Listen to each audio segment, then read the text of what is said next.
Good morning guys. Bali ito yung all na Hanseng Bank ko. Tapos ito na ay expired na. Yan, makikita mo yung dito yung date. So ang gagawin ko ngayon ay may bago akong ATM.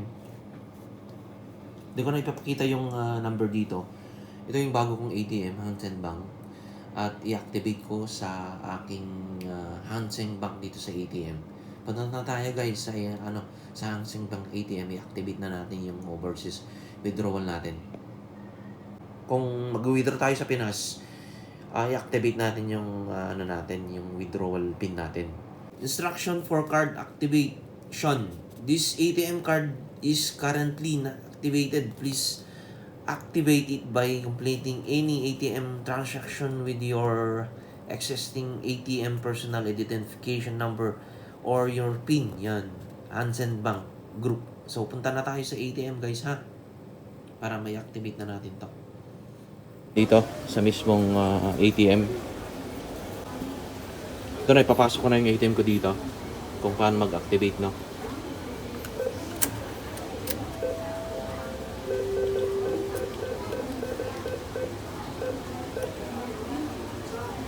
Yung biro, July 1 ako nag-withdraw ng alas 4 ng hapon at ito yung reference ko na. Makikita mo yung reference ng yung ATM ko na bago na na-activate na sa aking ATM. Kahit hindi mo ka pala magpalit ng ng dati mong PIN na ginagamit sa pag-withdraw ng inyong medyo daw siyang gamit. Nandito lang sa Yumate yung ATM yan. Hanseng Bank. Yan po. Maraming salamat.